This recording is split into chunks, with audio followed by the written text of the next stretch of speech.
15তম দিনেও ইরান বনাম ইসরায়েল আমেরিকার সংঘাত আরও তীব্র হলো। তেহরানে লাগাতার বোমা বর্ষণ আমেরিকা ইসরায়েলের।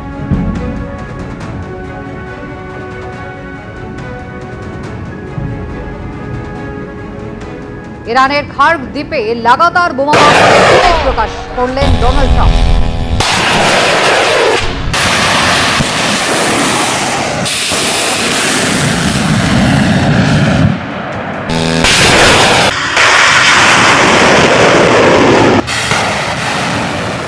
ইরানের খার্গ দ্বীপে লাগাতার বোমা বর্ষণের ফুটেজ সামনে নিয়ে এসেছেন ডোনাল্ড ট্রাম্প।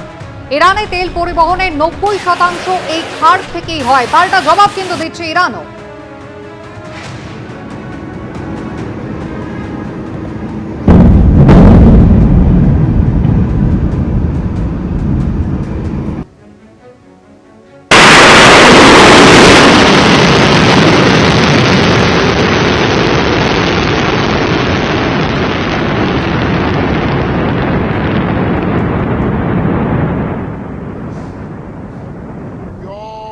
অর্থাৎ আপনারা দেখতেই পেলেন এই ব্রিগেডে প্রধানমন্ত্রীর সমাবেশে যাওয়ার আগে দেদার রান্না বান্না চলছে। গ্যাস নিয়ে আসা হয়েছে, কমার্শিয়াল গ্যাসের আকাল জানিয়ে আমরা দেখা দিয়েছে। এরই মধ্যে কুণাল ঘোষ তিনি পোস্ট করছেন কি, যে যারা গ্যাসের জন্য লাইনে দাঁড়িয়ে তারা জেনে রাখুন আজ ব্রিগেডে প্রচুর গ্যাস সিলিন্ডার পাওয়া যাচ্ছে। ব্রিগেডে মোদির সভার আগে সোশ্যাল মিডিয়ায় ঠিক এই পোস্টই করেছেন কুণাল ঘোষ।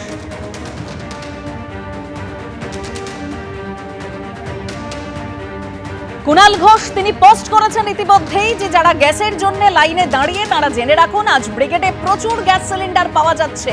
ব্রিগেডে মোদির সভার আগে সোশ্যাল মিডিয়ায় পোস্ট করেছেন কুণাল ঘোষ।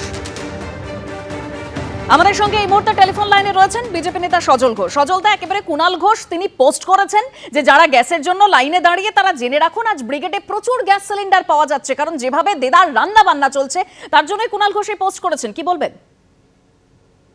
ব্যাপারটা হচ্ছে কুণাল ঘোষেরও অনেক গ্যাস হয়েছে, কুণাল ঘোষেরও অনেক গ্যাস হয়েছে, তার জন্যই এরকম হাত বকে সকাল থেকে রাত অব্দি। আপনাদের একটা কথা আমি আগেও বারবার বলেছি, আমার দলের পক্ষ থেকে বলেছেন, আমাদের মন্ত্রীরা বলেছেন, যে মানুষকে ভয় দেখিয়ে মানুষকে ভুল বুঝিয়ে এরা নোংরা রাজনীতি করছে। গ্যাসের কোনো সমস্যা নেই, এটা অলরেডি মানুষ বুঝতেও শুরু করেছে। আর দু একদিনের মধ্যে তারা সম্পূর্ণভাবে বুঝে যাবেন যে মমতা ব্যানার্জি কালকে যখন মাথায় করে সিলিন্ডার মাথায় নিয়ে মিছিল করবে, তখন মানুষ বুঝতেই পারবেন যে আসল এর পেছনে ষড়যন্ত্রের প্রধান নায়িকাকে। এই ষড়যন্ত্রের প্রধান নায়িকা তিনি কালোবাজারিদের উৎসাহ দিচ্ছে, আর ফলে কালোবাজারির জন্য কিছুটা সমস্যা হচ্ছে।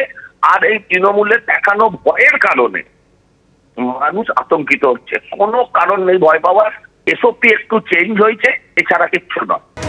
বিভিন্ন জায়গার ছবি আপনাদের সামনে তুলে ধরছি, আর এবার দেখাবো হাওড়ার ছবিটা, যেখানে দূর দূরান্ত থেকে বিজেপির কর্মী সমর্থকেরা তারা আসছেন এবং সেখান থেকে মিছিল করে তারা পৌঁছবেন ব্রিগেডের উদ্দেশ্যে। আমাদের প্রতিনিধি রয়েছেন সেখান থেকে ঐশী মুখোপাধ্যায়। ঐশী, একেবারে দেখো, গতকাল রাত থেকে কিন্তু কর্মী সমর্থকেরা এইখানে হাওড়াতে আসতে শুরু করেছেন।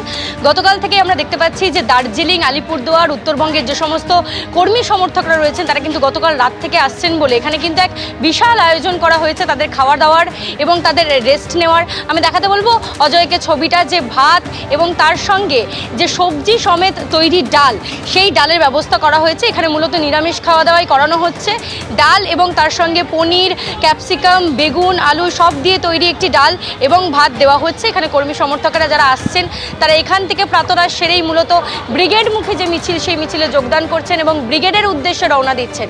আজকে প্রধানমন্ত্রী নরেন্দ্র মোদী এই ভোটের পূর্বে যে ব্রিগেড সমাবেশ, সেখানে প্রশাসনিক এবং তার সঙ্গে রাজনৈতিক সভা থেকে কি বার্তা দেন তা শুনতে কিন্তু উন্মুখ হয়ে রয়েছেন বিজেপির কর্মী সমর্থকেরা। মূলত একটা অক্সিজেন যোগাবে নির্বাচনের আগে, তাদেরকে ঝাঁপিয়ে পড়তে সাহায্য করবে প্রধানমন্ত্রীর বক্তব্য এবং তারই পরে নির্বাচন যেহেতু 100 দিনও বাকি নেই, তাই তার আগে প্রধানমন্ত্রী তাদের সর্বাধিনায়ক তিনি কি বক্তব্য রাখেন, তাদের যে নেতা তিনি কি বক্তব্য রাখেন তা শুনতেই কিন্তু কর্মী সমর্থকরা ভিড় জমাচ্ছেন। আমি এখানে কিছু জন রয়েছে তাদের সঙ্গে কথা বলবো। গতকাল রাত থেকেই তারা এখানে রয়েছেন, বিশাল আয়োজন করছেন। গতকাল রাত থেকে এখানে রয়েছেন এক বিশাল আয়োজন। আজকে প্রধানমন্ত্রী নরেন্দ্র মোদীর কাছে কি বার্তা? আজকে আমাদের পরিবর্তন সংকল্প সভা, মাননীয় প্রধানমন্ত্রীজি ব্রিগেডে আসছেন। পশ্চিমবাংলা পরিবর্তনের জন্যে আগামী 2026 যে নির্বাচন, তৃণমূলের বিসর্জন, উনি এখান থেকে এই ব্রিগেডের মাধ্যম থেকে সারা ভারতবর্ষে এই সন্দেশ দিতে আসছেন যে আমরা এই পশ্চিম বাংলা সরকারকে এখান থেকে সরিয়ে নতুন সূর্য উদয় করে ভারতীয় জনতা পার্টি সরকার গঠন করবে। দেখতেই পাচ্ছ কর্মী সমর্থকেরা তারা ইতিমধ্যেই জানাচ্ছেন যে সরকার গঠনের দিকে তার আগের যে বার্তা, সেই বার্তা প্রধানমন্ত্রী দিতে আসছেন। আমি দেখাতে বলবো অজয়কে ছবিটা, যে বাজারে গ্যাসের আকাল থাকলেও কিন্তু এখানে দেখা যাচ্ছে যে বিজেপির প্রস্তুতি কিন্তু প্রথম দফা থেকেই সারা, তার কারণেই কিন্তু দেখা যাচ্ছে এখানে কমার্শিয়াল যে সমস্ত গ্যাস যার আকাল বাজারে দেখা গেলেও এখানে কিন্তু সেই কমার্শিয়াল গ্যাসেই কিন্তু রান্না হচ্ছে এবং গতকাল রাত থেকেই কিন্তু এই রান্নাবান্না চলছে। কর্মী সমর্থকরা যারা আসছেন তাদের জন্যই বিশাল আয়োজন করা হয়েছে। যদিও বা তুমি যেমনটা জানাচ্ছিলে যে ব্রিগেডের মঞ্চের কাছে যে সমস্ত রান্নাবান্না করা হয়েছে সেখানে আমিষ থাকলেও এখানে মূলত নিরামিষ রান্নাই করা হচ্ছে কর্মী সমর্থকদের জন্য। এবিপি আনন্দ, এগিয়ে থাকে, এগিয়ে রাখে।